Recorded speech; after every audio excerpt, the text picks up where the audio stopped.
अस्सलामुअलैकुम everyone, welcome back to my YouTube channel. आज का हमारा टॉपिक है डाइन 35 टैबलेट, यानी कि आज हम बात करेंगे कि डाइन 35 टैबलेट क्या है और इसके क्या क्या इस्तेमाल हो सकते हैं, और लास्ट में हम इसके साइड इफ़ेक्ट्स के बारे में बात करेंगे। डाइन 35 टैबलेट एक हार्मोन बेस्ड मेडिसिन है और इसमें जो फार्मूला यूज़ हुआ है उसका नाम है एथिनाइल एस्ट्राडायोल प्लस साइप्रोटिरोन। मतलब इसमें दो फार्मूले यूज़ हुए हैं, एक का नाम है एथिनाइल एस्ट्राडायोल जो कि 35 माइक्रोग्राम है और दूसरे का नाम है साइप्रोटिरोन जो कि 2 मिलीग्राम है, और इसको बनाने वाली कंपनी का नाम है बायर। ये था डाइन 35 टैबलेट का इंट्रोडक्शन। अब हम इसके यूजेस के बारे में बात करते हैं कि वो कौन सी ऐसी कंडीशंस हैं जिनमें आप डाइन 35 टैबलेट का इस्तेमाल कर सकते हैं। डाइन 35 टैबलेट को आप एंड्रोजेनिक एक्ने में यूज कर सकते हैं। ये एक किस्म के दाने हैं जो आपकी स्किन पर बनते हैं।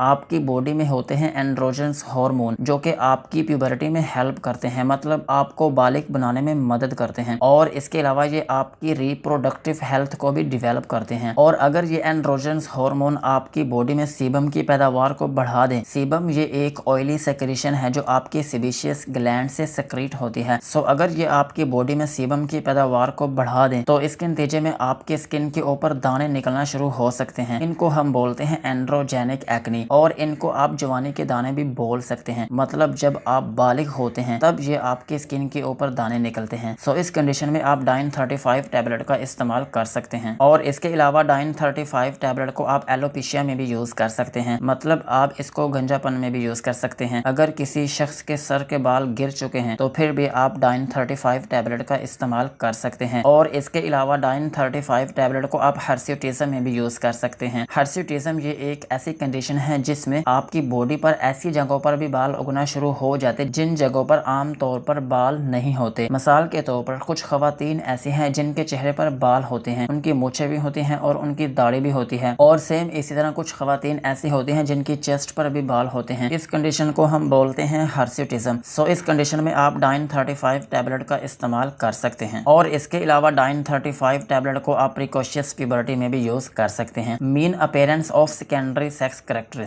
मतलब कि आपकी बॉडी में ऑपोजिट जेंडर की कैरेक्टरिस्टिक का जाहिर होना। मिसाल के तौर पर ब्रेस्ट डेवलपमेंट। नॉर्मली मर्दों के ब्रेस्ट छोटे होते हैं, लेकिन अगर आपकी बॉडी में कोई डिसऑर्डर होता है तो उसके नतीजे में आपके जो ब्रेस्ट हैं वो बड़े हो सकते हैं। इस चीज को हम बोलेंगे सेकेंडरी सेक्स कैरेक्टरिस्टिक। और सेम इसी तरह खवातीन की आवाज बारीक होती है, लेकिन कुछ खवातीन ऐसी होती है जिनकी आवाज मर्दों की सी होती है। सेम इसी तरह कुछ मर्द ऐसे हैं जिनकी आवाज खवातीन जैसी होती है। मतलब ये जो आपकी वॉइस की पिच है इसमें अगर कोई एबनॉर्मेलिटी हो, इस चीज को भी हम बोलते हैं सेकेंडरी सेक्स कैरेक्टरिस्टिक। और सेम इसी तरह आपके चेहरे पर बाल उगना, मतलब खवातीन के चेहरे पर जो बाल उगते हैं, उनकी दाढ़ी होती है या फिर उनकी मूछें होती हैं, ये भी एक सेकेंडरी सेक्स कैरेक्टरिस्टिक है। मतलब ऐसी खसूसियात जो मर्द और औरत में फर्क करती हैं उनको हम बोलते हैं सेकेंडरी सेक्स कैरेक्टरिस्टिक। सो अगर किसी शख्स को ऐसा कोई मसला है तो फिर भी आप डाइन 35 टैबलेट का इस्तेमाल कर सकते हैं। और इसके अलावा डाइन 35 टैबलेट को आप मेल हाइपर सेक्सुअलिटी में भी यूज कर सकते हैं। और अगर किसी शख्स में ये बीमारी हो तो इसमें ये होता है कि आपका जो सेक्सुअल बिहेवियर है वो आपके कंट्रोल में नहीं रहता, या फिर यूं कह ले कि आपको ये कंट्रोल करना मुश्किल हो जाता। इस चीज को हम बोलते हैं हाइपर सेक्सुअलिटी, और ये आपका जो बिहेवियर है उसको डिस्टर्ब करता है। और इसके अलावा ये जो आपकी जॉब या फिर जो आपके रिलेशनशिप्स हैं उनको भी तबाह करता है, और इसके अलावा ये जो आपकी फिजिकल हेल्थ है इसको भी बर्बाद करता है। मतलब ये जो एडिक्शन या फिर ये जो कंडीशन है ये आपकी लाइफ को तबाह करती है। सो इस कंडीशन में आप डाइन 35 टैबलेट का इस्तेमाल कर सकते हैं। और इसके अलावा डाइन 35 टैबलेट को आप मेल फीमेल ट्रांससेक्सुअलिज्म में भी यूज कर सकते हैं। और डाइन 35 टैबलेट को प्रोस्टेट कैंसर और ब्रेस्ट कैंसर में भी यूज किया जा सकता है। और इसके अलावा डाइन 35 टैबलेट को आप डिसफंक्शनल यूट्रिन ब्लीडिंग में भी यूज कर सकते हैं। ये एक ऐसी कंडीशन है जो खवातीन में होती है, और इसमें होता यह है कि एक तो होता है ना आपका नॉर्मल मंथली साइकिल, उसके अलावा अगर आपको ब्लीडिंग हो तो फिर इस चीज को हम बोलते हैं डिसफंक्शनल यूट्रिन ब्लीडिंग। सो इस चीज में आप डाइन 35 टैबलेट का इस्तेमाल कर सकते हैं। और इसके अलावा डाइन 35 टैबलेट को आप गुनेडल डिसजेनेसिस में भी यूज कर सकते हैं। गुनेड्स ये आपकी बॉडी के अंदर प्राइमरी रिप्रोडक्टिव ऑर्गन्स हैं। जैसा कि मर्दों में टेस्टिस हैं और खवातीन में ओवरीज, अगर आपकी बॉडी में ये ठीक तरीके से ग्रो ना हो, इनकी डेवलपमेंट ठीक तरीके से ना हो पाए, तो फिर आप डाइन 35 टैबलेट का इस्तेमाल कर सकते हैं। और इसके अलावा डाइन 35 टैबलेट को आप एस्ट्रोजन डेफिशिएंसी में भी यूज कर सकते हैं। एस्ट्रोजन ये एक हार्मोन है जो कि आपको बालिग बनाने में मदद करता है और इसके अलावा ये आपकी सेक्सुअल डेवलपमेंट में भी मदद करता है। और अगर इस हार्मोन की आपकी बॉडी के अंदर कमी हो तो फिर आपकी जो प्यूबर्टी है वो लेट हो सकती है, या फिर यूं हो सकता है कि वो रुक सकती है, या फिर यूं हो सकता है कि आपकी बॉडी के अंदर सेक्सुअल डेवलपमेंट रुक सकती है। सो अगर आपकी बॉडी में एस्ट्रोजन डेफिशिएंसी है तो फिर भी आप डाइन 35 टैबलेट का इस्तेमाल कर सकते हैं। और डाइन 35 टैबलेट को आप कॉन्ट्रासेप्शन में भी यूज कर सकते हैं। और इसके अलावा डाइन 35 टैबलेट को आप एंडोमेट्रियोसिस में भी यूज कर सकते हैं। एंडोमेट्रियोसिस का मतलब ये है कि अगर आपकी जो यूट्रस है उसमें इन्फ्लेमेशन है, या फिर उसमें स्वेलिंग है, या फिर उसमें इन्फेक्शन है, तो फिर भी आप डाइन 35 टैबलेट का इस्तेमाल कर सकते हैं। और इसके अलावा डाइन 35 टैबलेट को आप मेंस्ट्रुएशन डिसऑर्डर्स में भी यूज कर सकते हैं। अब ये एक ऐसी कंडीशन है जिसमें आपका जो मंथली साइकिल है वो स्टॉप हो सकता है, या फिर इसमें दूसरी कंडीशन ये हो सकती है कि वो नॉन स्टॉप भी हो सकता है। मतलब एक तो ये है ना कि वो शुरू नहीं हो रहा, लेकिन एक ऐसी कंडीशन भी है कि अगर शुरू हो रहा है तो फिर वो रुकने का नाम ही नहीं ले रहा, या फिर उसमें कोई इरेगुलरिटी है, मतलब कभी स्टार्ट हो रहा है, कभी रुक रहा है, कभी स्टार्ट हो रहा है, कभी रुक रहा है। सो इस कंडीशन में आप डाइन 35 टैबलेट का इस्तेमाल कर सकते हैं। और इसके अलावा ये जो डाइन 35 टैबलेट है ये फीमेल की बॉडी के अंदर जो हार्मोन है उनको कंट्रोल करती है, और इसके अलावा ये जो मेल टाइप हार्मोन है खवातीन के अंदर उनको भी कम करती है। मतलब ऐसे हार्मोन जो नॉर्मली खवातीन में नहीं होते, और अगर ये मेल टाइप हार्मोन खवातीन में ज्यादा हो तो फिर उनकी जो बॉडी है उनके ऊपर एक्सेसिव हेयर ग्रोथ हो सकती है, जैसा कि मैंने पहले भी आपको बताया कि उनके चेहरे पे बाल उग सकते हैं, और इसके अलावा ये कंडीशन उनके चेहरे पर दाने बना सकती है। सो इस कंडीशन में आप डाइन 35 टैबलेट का इस्तेमाल कर सकते हैं। और इसके अलावा डाइन 35 टैबलेट को आप ओवरी सिस्ट में भी यूज कर सकते हैं। ओवरी सिस्ट का मतलब ये है कि अगर आपकी यूट्रस में कोई रसौली है तो फिर भी आप डाइन 35 टैबलेट का इस्तेमाल कर सकते हैं। यही थे डाइन 35 टैबलेट के यूजेस। अब हम इसके साइड इफेक्ट्स के बारे में बात करते हैं कि अगर आप डाइन 35 टैबलेट का इस्तेमाल करते हैं तो आपको क्या क्या नुकसानात हो सकते हैं। डाइन 35 टैबलेट को इस्तेमाल करने से आपको इम्पोर्टेंस हो सकती है, मतलब आप ना मर्द हो सकते हैं। और इसके अलावा डाइन 35 टैबलेट को इस्तेमाल करने से आपको लॉस ऑफ लिबिडो हो सकती है, मतलब आपको शहवत की कमी हो सकती है। और इसके अलावा डाइन 35 टैबलेट को इस्तेमाल करने से आपको गायनेकोमेस्टिया हो सकता है, मतलब एनलार्जमेंट ऑफ द ब्रेस्ट, आपके जो ब्रेस्ट है उसका साइज छोटा बड़ा हो सकता है। और इसके अलावा डाइन 35 टैबलेट को इस्तेमाल करने से आपको क्लोएज्मा हो सकता है। ये भी एक किस्म की आपकी स्किन की कंडीशन है जिसमें आपके स्किन के ऊपर स्पॉट बनते हैं, या फिर यूं कह लें कि आपके स्किन के ऊपर छाइयां बनती हैं। और इसके अलावा डाइन 35 टैबलेट को इस्तेमाल करने से आपको वीनस या फिर पल्मोनरी एम्बोलिज्म भी हो सकता है, मतलब कि आपकी बॉडी में किसी जगह ब्लड क्लॉट्स बन सकते हैं, खून के लोथड़े बन सकते हैं। और इसके अलावा डाइन 35 टैबलेट को इस्तेमाल करने से आपको नोजिया या फिर वॉमिटिंग हो सकती है। और डाइन 35 टैबलेट को इस्तेमाल करने से आपको अर्टिकेरिया भी हो सकता है। इसके अलावा डाइन 35 टैबलेट को इस्तेमाल करने से आपके जिगर में ट्यूमर बन सकता है, उसमें रसोली बन सकती है। और इसके अलावा डाइन 35 टैबलेट को इस्तेमाल करने से आपका जो जिगर है वो खराब हो सकता है। और इसके अलावा आपका वेट गेन हो सकता है। और इसके अलावा आपको जॉन्डिस हो सकता है, मतलब आपको